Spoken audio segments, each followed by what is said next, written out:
بسم اللہ الرحمن الرحیم۔ محترم سامعین، ناظرین و ویورز، السلام علیکم ورحمۃ اللہ وبرکاتہ۔ امید ہے اللہ تعالیٰ کے فضل و کرم سے خیریت سے ہوں گے۔ اللہ تعالیٰ آپ کو، آپ کے خانہ کو ہمیشہ اپنی حفظ و امان میں خوش رکھے۔ راہ ہدایت و نجات کے سلسلے کا ولاگ القرآن و حدیث اپنے یوٹیوب چینل بشیر رشیدی آپ کی خدمت میں پیش کر رہا ہوں۔ اللہ تعالیٰ کی رضا کے لیے یہ روحانی اور قرآنی سلسلے کا ولاگ جو روزانہ اپنے یوٹیوب چینل پر اپلوڈ کرتا ہوں، باعث خیر، باعث برکت اور باعث ثواب ہے۔ لہٰذا اگر آپ نے ابھی تک اسے سبسکرائب نہیں کیا تو ضرور سبسکرائب کر کے، شیئر کر کے، لائک کر کے بیل آئیکن کو پریس بھی کر دیجیے گا، تاکہ آنے والے ایسے روحانی اور قرآنی نوٹیفیکیشنز آپ تک اور دوستوں تک باقاعدہ اور بر وقت پہنچتے ہیں۔ تو شروع کرتے ہیں القرآن و حدیث۔ اعوذ باللہ من الشیطان الرجیم، بسم اللہ الرحمن الرحیم۔ وَلَا تَقْتُلُوا أَوْلَادَكُمْ خَشْيَةَ إِمْلَاقٍ نَحْنُ نَرْزُقُهُمْ وَإِيَّاكُمْ إِنَّ قَتْلَهُمْ كَانَ خِطْئًا كَبِيرًا وَلَا تَقْرَبُوا الزِّنَا إِنَّهُ كَانَ فَاحِشَةً وَسَاءَ سَبِيلًا۔ صدق اللہ العظیم۔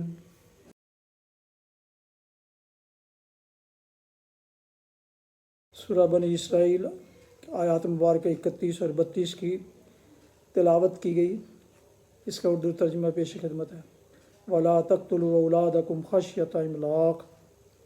نمبر 7، اپنی اولاد کو افلاس کے اندیشے سے قتل نہ کرو، ہم انہیں بھی رزق دیں گے اور تمہیں بھی، در حقیقت ان کا قتل ایک بڑی خطا ہے۔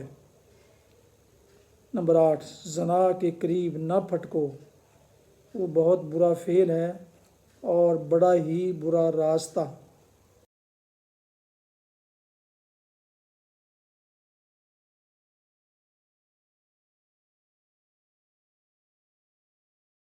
تفسیر۔ در حقیقت ان کا قتل ایک بڑی خطا ہے۔ یہ آیت معاشی بنیادوں کو قطعی منہدم کر دیتی ہے جن پر قدیم زمانے سے آج تک مختلف ادوار میں ضبط ولادت کی تحریک اٹھتی رہی ہے۔ افلاس کا خوف قدیم زمانے میں قتل اطفال اور اسقاط حمل کا محرک ہوا کرتا تھا، اور آج وہ ایک تیسری تدبیر یعنی منع حمل کی طرف دنیا کو دھکیل رہا ہے۔ لیکن منشور اسلامی کی یہ دفعہ انسان کو ہدایت کرتی ہے کہ وہ کھانے والوں کو گھٹانے کی تخریبی کوشش چھوڑ کر ان تعمیری مساعی میں اپنی قوتیں اور قابلیتیں صرف کرے جن سے اللہ کے بنائے ہوئے قانون فطرت کے مطابق رزق میں افزائش ہوا کرتی ہے۔ اس دفعہ کی روح سے یہ بات انسان کی بڑی غلطیوں میں سے ہے۔ ایک ہے کہ وہ بار بار معاشی ذرائع کی تنگی کے اندیشے سے افزائش نسل کا سلسلہ روک دینے پر آمادہ ہو جاتا ہے۔ یہ انسان کو متنبہ کرتی ہے کہ رزق رسانی کا انتظام تیرے ہاتھ میں نہیں ہے، بلکہ اس خدا کے ہاتھ میں ہے جس نے تجھے زمین میں بسایا ہے۔ جس طرح وہ پہلے آنے والوں کو روزی دیتا رہا ہے، بعد کے آنے والوں کو بھی دے گا۔ تاریخ کا تجربہ بھی یہی بتاتا ہے کہ دنیا کے مختلف ملکوں میں کھانے والی آبادی جتنی بڑھتی گئی ہے، اتنے ہی بلکہ بارہا اس سے بھی بہت زیادہ معاشی ذرائع وسیع ہوتے چلے گئے ہیں۔ لہٰذا خدا کے تخلیقی انتظامات میں انسان کی بے جا دخل اندازیاں حماقت کے سوا کچھ نہیں ہیں۔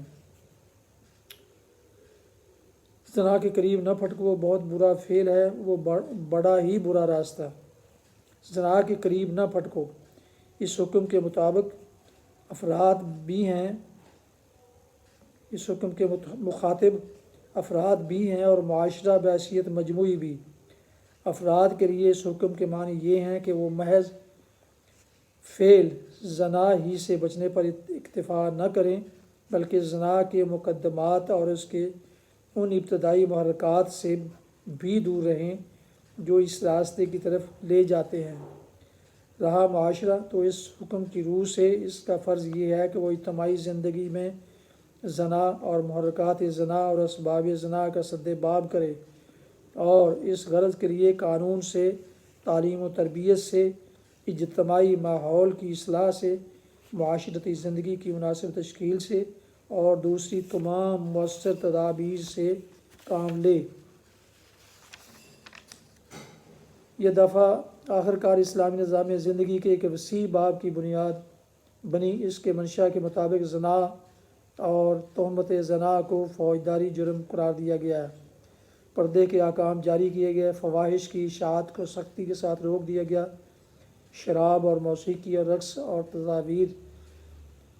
تصاویر پر جو زنا کے قریب ترین رشتہ دار ہیں بندشیں لگائی گئی ہیں، اور ایک ایسا ازدواجی قانون بنایا گیا ہے جس سے نکاح آسان ہو گیا اور زنا کے معاشرتی اسباب کی جڑ کٹ گئی۔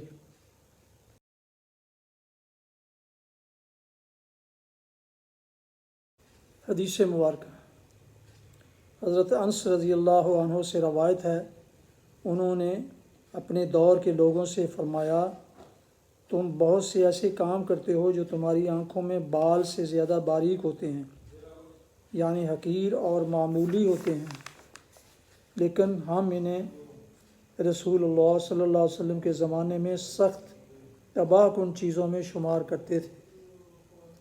روایت کیا اس کو بخاری نے اور کہا موبقات کے معنی ہیں ہلاک کرنے والے۔ صحیح بخاری کتاب الرقاق حدیث نمبر 6492۔ فوائد: اللہ کا خوف دلوں میں جتنا زیادہ ہوتا ہے اتنا ہی انسان اللہ کی نافرمانی سے ڈرتا ہے۔ یہ خوف جتنا کم ہوتا جاتا ہے انسان کی گناہوں پر دلیری بڑھتی جاتی ہے۔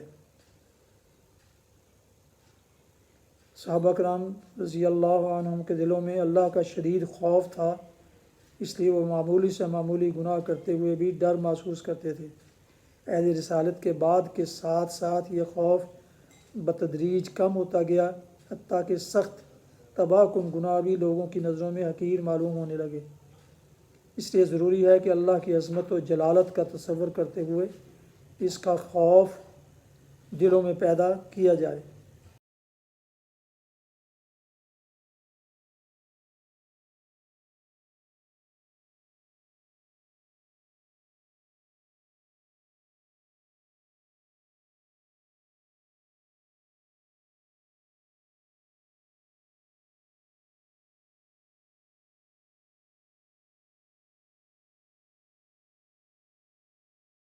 ناظرین و سامعین محترم، ابھی آپ سن رہے تھے، دیکھ رہے تھے راہ ہدایت و نجات کے سلسلے کا ولاگ القرآن و حدیث، جس میں آج سورہ بنی اسرائیل کی آیات مبارکہ 31 اور 32 کی تلاوت، ترجمہ، تفسیر بیان کی گئی۔